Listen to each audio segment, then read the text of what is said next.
Sports मेरे जिंदगी का एक बहुत बड़ा हिस्सा था। Cricket was my first love. मैंने एक बहुत यंग एज में क्रिकेट खेलना चालू किया। अकेडमी में बहुत घंटों के लिए प्रैक्टिस करने के बाद मैं इवेंचुअली अपने स्कूल टीम में पार्टिसिपेट कर पाया। अगर आप कभी स्कूल टीम के लिए क्रिकेट खेले हो तो आपको अपने सिटी के अलग अलग स्कूल्स के खिलाफ इंटर स्कूल कॉम्पिटिशंस में कम्पीट करने का मौका मिलता है। अब यार मैं बचपन से एक विकेट कीपर था। मैं बैटिंग यूजुअली ओपन करता था या किंग कोहली की तरह वन डाउन आता था। ऑलमोस्ट 10 सालों के लिए क्रिकेट खेलने के बाद एक इंटर स्कूल मैच आई जिसके बाद मैंने क्रिकेट खेलना बंद कर दिया। ये जो स्टोरी है वो रिकॉल करने के बाद वो सारे मेमोरीज झट से दिमाग में आते हैं। मैच थी यहाँ से 1 घंटा दूर। टॉस होने के बाद हमारे कैप्टन ने बॉलिंग करने का फैसला बनाया। ये एक T20 मैच थी। दूसरे ओवर में हमारे टीम का जो फास्ट बॉलर था उसने एक बहुत फास्ट बॉल डाली। स्टंप्स के पीछे मेरा जो डिस्टेंस था that was unfortunately not enough. वो ठीक से जज ना करने की वजह से जब बॉल ने बैट्समैन को बीट किया तो वो बॉल एक बहुत तेज स्पीड से मेरी ओर आई। मेरे हाथ के एक बहुत सेंसिटिव स्पॉट पे जोर से बैठी। उस मोमेंट के बाद मुझे झट से सेंस आया कि मेरा राइट हैंड इंजर्ड है और टीम के भलाई के लिए बेहतर होगा अगर कोच मुझे सब्स्टिट्यूट करके एक दूसरे विकेट कीपर को लाए। वो एक ओवर खत्म होने के बाद मैं जल्दी से अपने कैप्टन की ओर गया जो ठीक पॉइंट पे फील्डिंग कर रहा था। मैंने उसको पूरी सिचुएशन समझाई और उसको कहा आई डोंट थिंक मैं ये मैच कंटिन्यू कर पाऊंगा। उसने बोला ठीक है, मैं अगली ओवर खत्म होने के बाद जल्दी से कोच के पास जाऊंगा और उनको एक सब्स्टिट्यूशन बनाने के लिए कहूंगा। उसके बाद जो एक ओवर थी वो मैंने कैसे तो करके अपना पेन कंट्रोल करके कीपिंग करने की कोशिश की। ओवर खत्म होने के बाद कैप्टन गया कोच के पास। उसने कोच को सिचुएशन एक्सप्लेन की। कोच ने मुझे बुलाया। मैंने ग्लव्स वव्स निकाले। मैं ड्रेसिंग रूम की ओर चलने लगा। मुझे लगा वो मुझे सब्स्टिट्यूट आउट करेंगे और मुझे जल्द से जल्द कोई फर्स्ट एड देंगे, पर अनफॉर्चुनेटली वो नहीं हुआ। कोच ने मेरे ऊपर चिल्लाया और कहा कि नहीं, तू हमारा बेस्ट कीपर है, तू इस मैच में कीपिंग करेगा। वो सुन के मैं बहुत ज्यादा घबरा गया। कीप इन माइंड कि मैं सिर्फ 13 साल का था। ओवर बाय ओवर मेरा जो पेन था वो बढ़ने लगा और ये हाथ बहुत ज्यादा सूज गया। दर्द की वजह से मैं ठीक से कीपिंग नहीं कर पाया और फास्ट बॉलर से जो भी बॉल्स आ रहे थे उन्हें बचा नहीं पाया। इसकी वजह से बहुत सारे वाइड्स और 4 बाइज चले गए। अगर आप क्रिकेट के फैन नहीं हो, एक by as a wicket keeper runs concede करने का सबसे एम्बैरेसिंग तरीका होता है। बैटर बैट से बॉल को मारता नहीं है, बॉल वहां से आती है, कीपर उस बॉल को पकड़ नहीं सकता और वो पीछे बाउंड्री लाइन की ओर जाती है। 20 ओवर खत्म होने के बाद हमने इतने सारे रन्स कंसीड किए और पूरे टीम को क्लियर था कि वो मैच हमारी टीम कीपर की वजह से हारी है। अब फॉर्चुनेटली मेरे सारे टीममेट्स बहुत सपोर्टिव थे और उन्होंने ब्लेम डायरेक्टली मेरे ऊपर डाला नहीं। 2 इनिंग्स के बीच में जो ब्रेक होता है उसमें उन्होंने कोच को बार बार पूछा कि ये बंदा क्लियरली पेन में है, आप उसे सब्स्टिट्यूट क्यों नहीं कर रहे। उनसे कोई क्लियर जवाब नहीं आया। कोच ने मेरे ऊपर ब्लेम डाल दिया और उस एक मैच की वजह से कोच के एंड से एक बहुत ही इलॉजिकल डिसीजन की वजह से और पूरा ब्लेम चाहे लोग कहे या ना कहे, मैच हारने का ब्लेम मेरे ऊपर आने की वजह से मैंने उस दिन से कम्पिटिटिव क्रिकेट खेलना बंद कर दिया। हाँ, अगर मैं आज उस पोजीशन में होता, क्रिकेट खेलना बंद नहीं करता, वो स्पोर्ट के हाईज एंड लोज में से एक लो मोमेंट होता and I would move on. पर ये मैं आज इसीलिए कह सकता हूँ क्योंकि 13 साल के लड़के को उतना विजडम और उतना एक्सपीरियंस नहीं होता। आज मैं उससे डबल एज का हूँ, इसीलिए मैं इस सिचुएशन को एक अच्छे पर्सपेक्टिव के साथ देख सकता हूँ।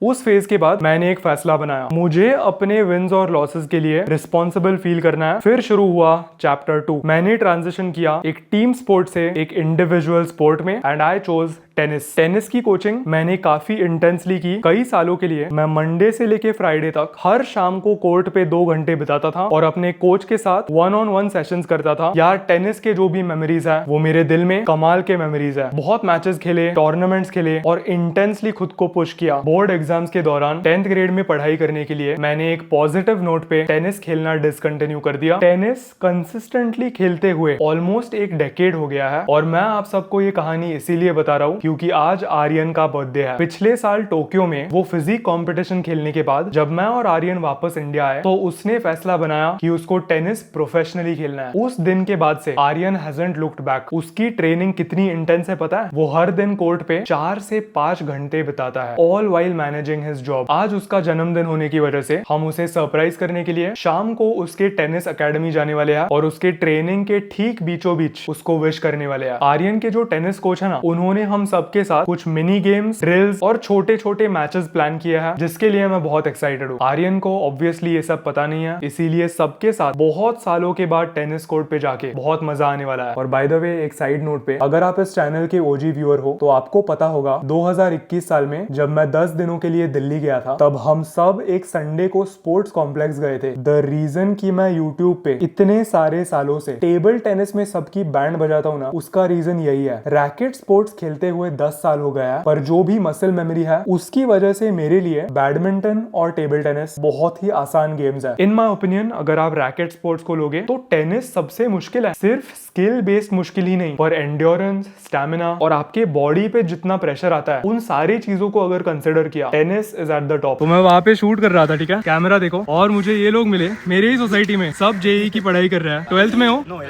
11 फिर तो टाइम पास है। नेक्स्ट ईयर अच्छा होगा। बहुत स्ट्रगल। मेंस दे रहे हो या एडवांस भी? एडवांस के लिए। अरे ऑल द बेस्ट। एडवांस में वाट लगती है। Motivation from him. अरे नहीं, हो जाएगा, अच्छे से करो पढ़ाई। जिम जाने के पहले मैं लेने वाला हूँ मसल ब्लेज का रैथेक्स। आज आर्म डे है तो मैं इसका एक स्कूप इस्तेमाल करूंगा। इसके हर सर्विंग से मुझे 200 mg कैफीन मिलता है। इसमें 4500 mg एल सिट्रेलिन है और 3000 mg नाइट्रो ब्लेज है, जो पंप्स और वैस्कुलरिटी एनहांस करता है। सिर्फ उतना ही नहीं, इसमें 3500 mg बेटा एलेनिन है, जो मसल एंड्योरेंस को सपोर्ट करता है। कोला फ्रॉस्ट फ्लेवर को चेकआउट करने के लिए डिस्क्रिप्शन बॉक्स में पहली लिंक क्लिक करना।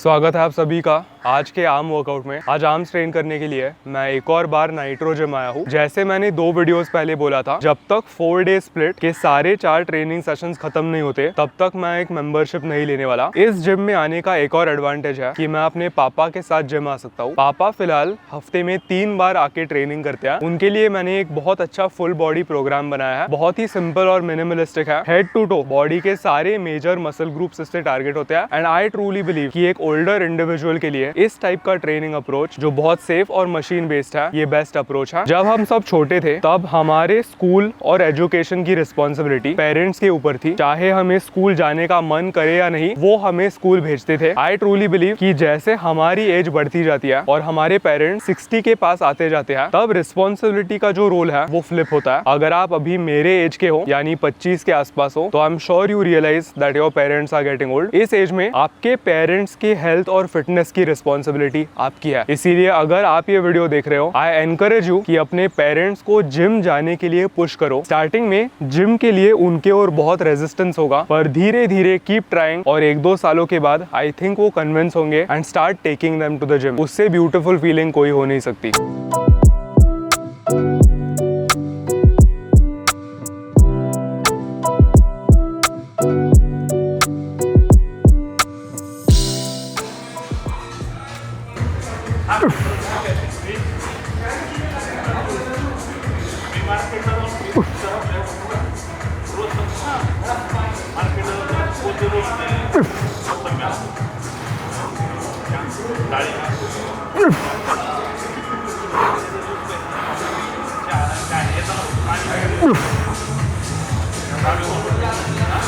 Not done yet.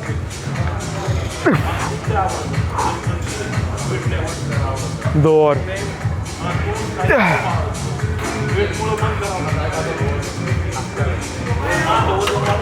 मैंने जिंदगी में पहली बार एक स्टेप ट्रैकर 2020 साल में इस्तेमाल किया था। फन फैक्ट, तब मैंने स्टेप ट्रैकर खरीदा नहीं था। इनफैक्ट मैंने पास्ट में जो भी स्टेप ट्रैकर्स इस्तेमाल किया है, वो सारे फॉर्चुनेटली ब्रांड्स ने मुझे भेजे हैं। मैंने 3 साल पहले अपने पार्टनर को एक एप्पल वॉच गिफ्ट किया था, पर लास्ट ईयर वो ट्रायथलॉन्स करने लगी। ट्रायथलॉन्स की जो भी कम्युनिटी होती है, उसके ट्रैकिंग के लिए गार्मिन नाम का जो स्टेप काउंटर होता है, वो थोड़ा सा ज्यादा बेहतर माना जाता है। उसमें थोड़े से ज्यादा फीचर्स होते हैं जो ट्रायथलीट स्पेसिफिक ट्रेनिंग के लिए बेटर होते हैं। इसीलिए पिछले साल वो गिफ्ट करने के बाद ये एप्पल वॉच घर पे पड़ा हुआ था। मैंने सोचा मैं हर दिन एक स्टेप काउंट को रिलीजियसली फॉलो करता हूँ और उसे अचीव करने की कोशिश करता हूँ। कई मोमेंट्स में ऐसा होता है कि मैं घर पे थोड़ा बहुत किचन में घूम रहा हूँ, अपने लिविंग रूम में घूम रहा हूँ, और इन मोमेंट्स पे फोन मेरे जेब में नहीं होता। तो मैंने सोचा कि यार शायद eight the end of the day ये जो भी छोटे छोटे स्टेप्स है वो भी एड अप होने चाहिए। तो मैंने ये एप्पल वॉच पिछले 5-6 महीने इस्तेमाल करना चालू किया। अब मेरे क्लाइंट्स और बहुत सारे लोग स्टेप ट्रैकर रिलेटेड एक बहुत बड़ी गलती करते हैं और मैं चाहता हूँ आप में से कोई ये गलती ना करे। स्टेप ट्रैकर इस्तेमाल करने का एक सही तरीका होता है और एक गलत तरीका होता है। गलत तरीका ये होता है कि आप एक आउटडोर वॉक अपने ट्रैकर पे स्टार्ट करते हो, 1 घंटा चलते हो और घर वापस आने के बाद देखते हो कि वाह यार मैंने आज 600 कैलोरीज बर्न किए, इसका मतलब मैं डाइट में डिनर करते वक्त 600 कैलोरीज और खा सकता हूँ। This is the wrong way of thinking. Problem यह है कि स्टेप ट्रैकर्स आपका कैलोरी एक्सपेंडिचर हमेशा ओवर एस्टिमेट करते हैं। ये कस्टमर साइकोलॉजी की बात है। अगर आप 1 घंटे के लिए चलने के लिए जाओगे या स्विमिंग करोगे और देखोगे कि यार मैंने 1000 कैलोरीज बर्न किया है, तो आपको एक डोपामिन हिट मिलता है और आपको लगता है कि आपने कुछ बहुत बड़ा अचीव किया है। मैं आपको बता रहा हूँ 1 घंटा चलने से maybe if you are lucky आप 300 कैलोरीज बर्न करोगे, 600, 700 या 1000 नहीं। इसीलिए वो कैलोरी काउंट देखने के बाद और eight the end of the day उतने ज्यादा कैलोरीज खाने के बाद आप एक डेफिसिट में नहीं हो, आप अपने मेंटेनेंस कैलोरीज के ऊपर जा रहे हो, जिससे आपका वेट लॉस प्रोग्रेस रुक रहा है। तो स्टेप ट्रैकर इस्तेमाल करने का सही तरीका क्या है? हर दिन स्टेप काउंट मेजर करो, कैलोरीज बर्न नहीं। इसीलिए आपके लिए मेरी एडवाइस ये होगी कि आप हर दिन जितने कैलोरीज खा रहे हो, चाहे वो मेंटेनेंस पे हो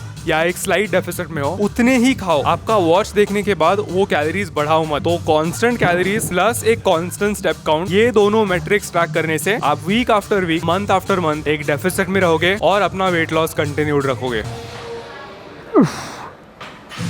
good reps only.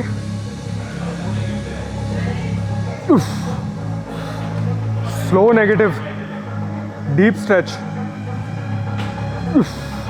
Explode, deep stretch, class,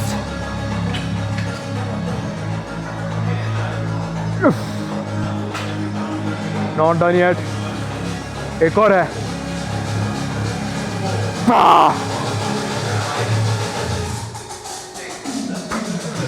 40 on the dot। Fun fact, पर मुझे बाइसेप्स ट्रेन करना बिल्कुल भी पसंद नहीं है। पूरे दुनिया में बाइसेप्स के लिए मुझे सिर्फ एक एक्सरसाइज पसंद है और वो है हैमर स्ट्रेंथ की प्रीचर कर्ल मशीन, जो इवॉल्व जिम में अवेलेबल है। इसीलिए मैं जब दूसरे जिम्स में आर्म्स ट्रेन करने के लिए जाता हूँ तो मेरा बहुत बड़ा पॉपट होता है, क्योंकि मैं डंबल कर्ल कर सकता हूँ, कॉन्सेंट्रेशन कर्ल कर सकता हूँ। At the end of the day biceps की ट्रेनिंग बहुत सिंपल होती है, आपको बस एक कर्ल चाहिए होता है to fully develop the biceps. पर इस जिम में ये जो प्रीचर बेंच है, ये आई थिंक मेरा फेवरेट ऑप्शन है। वैसे देखा जाए तो केबल कर्ल्स सेकंड नंबर पे आता है, पर केबल कर्ल्स करने से नेक के ऊपर बहुत अननेसेसरी स्ट्रेन आता है इन माय ओपिनियन। इसीलिए इसे पूरी तरीके से इक्वेशन से हटाने के लिए मैं बाइसेप्स के चारों सेट्स यहीं पे करूंगा, single arm dumbbell curl.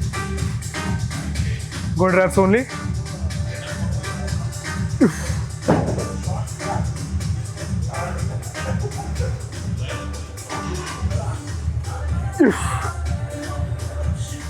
Slow eccentric,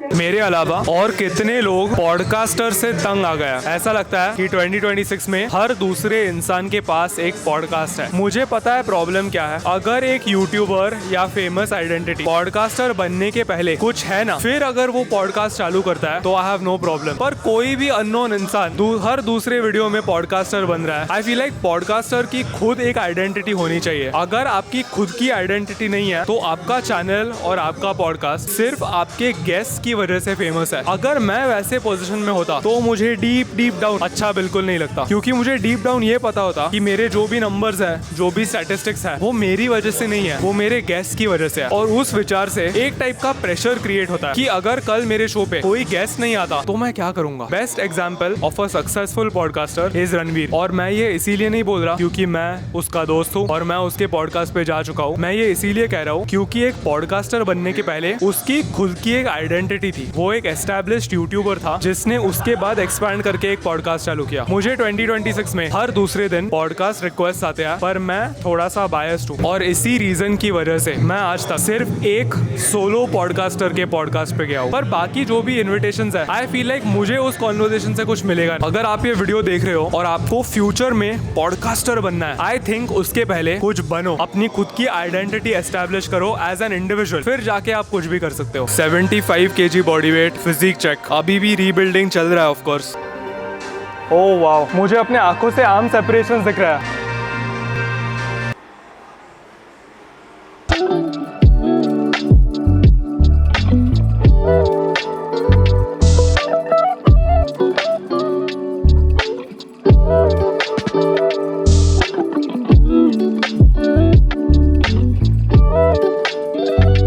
तो मैं रेडी होके एकदम निकलने वाला हूँ। हम आर्यन को टेनिस कोर्ट पे सरप्राइज करने वाले हैं। वो हर शाम को प्रैक्टिस के लिए टेनिस कोर्ट जाता है। अब मजे वाली बात यह है कि कल रात को डिनर करते वक्त मैं, नील और आर्यन वीडियो कॉल पे बात कर रहे थे और नील तो यूएस में है, वो आर्यन को मिलने के लिए आ नहीं सकता। और मजे वाली बात यह है कि मैंने आर्यन को बोला था कि मैं तुझे मिलने के लिए आऊंगा। उसका सुबह मैसेज भी आया था, मैंने उसको अभी तक विश भी नहीं किया है, मैंने उस मैसेज को इग्नोर किया है। इसीलिए आर्यन को लग रहा होगा कि मैं एक बहुत बुरा दोस्त हूँ, पर अब जब सरप्राइज करेंगे तब उसे होपफुली अच्छा लगेगा, वरना मैं एक बुरा दोस्त हूँ। इस बर्थडे सरप्राइज का दूसरा मेंबर आ गया है और वो खाली हाथ नहीं आया है, वो टी शर्ट्स के साथ आया है। प्लान सिंपल है, टेनिस टूर्नामेंट होगी जिसके लिए थोड़े से शर्ट्स बनवाए गए हैं। तो अवधूत के नाम का एक है, मेरे नाम का एक है। देवराज अब मिसिंग है, वो आने के बाद, हाँ पर वो ऑन द वे है, 10 मिनट में आएगा। अवधूत टेनिस खेला है कभी? नहीं वो रोड पे खेला है, ऐसे नहीं खेला, टर्फ पे वगैरह। हम क्रिकेट खेलेंगे टेनिस बॉल से। गाइस, मैंने और अवधूत ने चेंज कर लिया। क्या लिखा है अवधूत? Double specialist. और क्योंकि मैं बचपन में टेनिस खेलता था, फॉर्मर प्लेयर, और क्या लिखा है? Muscle memory active, innovative. Memory है, मसल नहीं है।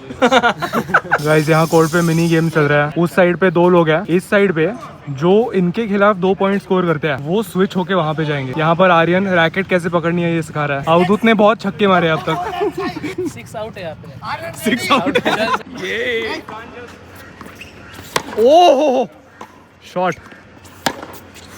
देवराज जम रहा है क्या? ब्रो बॉडी बिल्डिंग तक ठीक था। ये कार्डियो वार्डियो भाई कुछ नहीं रखा। अबे गो गो गो। ओह शिट, आज एक्स्ट्रा शॉर्मा खाएगा। शॉट शॉट गेला।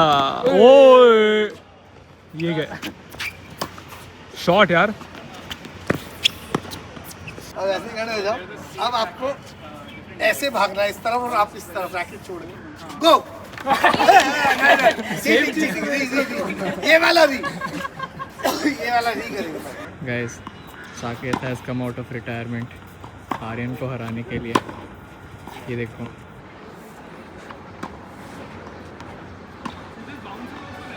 हाँ ये अच्छा है खेलने के लिए।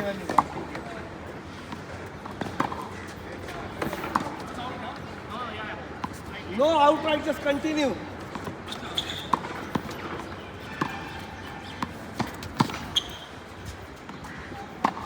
अरे वाह,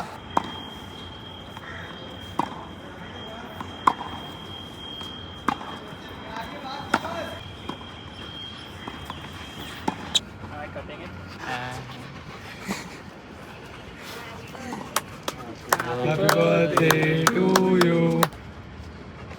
eat the knife.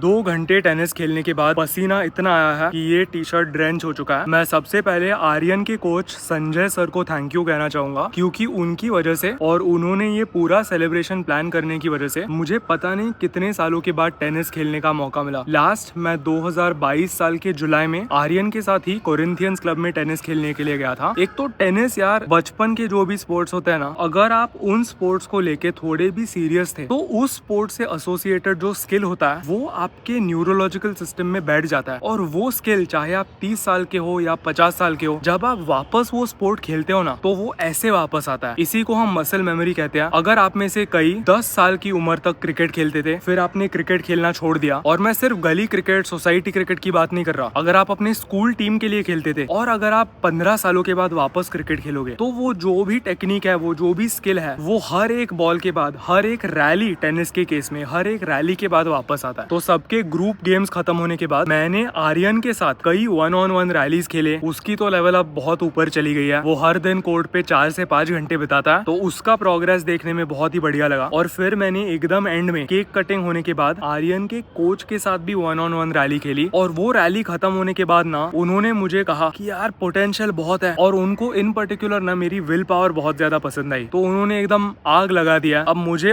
ऑनेस्टली लगता नहीं है कि इस आग का आगे टेनिस वाइज कुछ होने वाला वाला है, क्योंकि मेरा मेन गोल, अल्टीमेट मेरा जो ड्रीम है, मुझे बहुत मसल पुट ऑन करना है। और टेनिस को अगर मैं उतने ही सीरियसनेस के साथ करूंगा तो वो एक दूसरे में अफेक्ट करने लगेगा। पर आई गेस मैं महीने में 1-2 बार ऐसे ही संडे को आर्यन के साथ खेलने के लिए जा सकता हूँ। ये कोर्ट हम दोनों के घर से बहुत ही पास है। बहुत मजा आ गया यार। इन दैट मोमेंट वो पूरा एक्सपीरियंस सिंक इन होने के लिए थोड़ा टाइम ले रहा था, बिकॉज द टेनिस कोर्ट 1 साल के लिए it was like only I used to go there, and all of a sudden मेरी पूरी फ्रेंड सर्कल जो अब तक उस कोर्ट पर नहीं आई थी was there. So it felt you know a little, it took a while to sink in, but एक बार वो जब सिंक इन हो चुका था then it was a lot of fun. And then Saket और मैंने बहुत टाइम बाद रैली की और मैं अपने कोच को बता रहा था कि ये एक्चुअली गिफ्टेड है, मुझे तो काम करना पड़ रहा है। बढ़िया, गुड एक्सपीरियंस। सस्ता रोनाल्डो,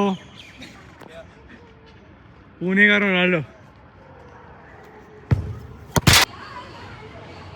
GTA 5 में हम बड़े प्लेन्स भी चला सकते हैं, not only the smaller planes, and it's gonna get proved wrong, it's fine. I say you can't fly the big planes, you can only fly the private jets and comparable size वाले। मैं by the way life में पहली बार GTA 5 का game play देख रहा हूँ। 7 minute में मेरा ब्रेन एक्सप्लोड हो गया है। क्या क्या कर सकते हैं वो देख के। GTA 5 doesn't have fully flyable passenger airliners. I told you can't fly the passenger बड़ा planes bro. लिसन ना, तू गेम चालू कर और फिर देखेंगे हम क्या चला सकते हैं कि नहीं। ये चैट GPT हट, उसको पता नहीं कुछ, खेला है क्या उसने गेम? नहीं।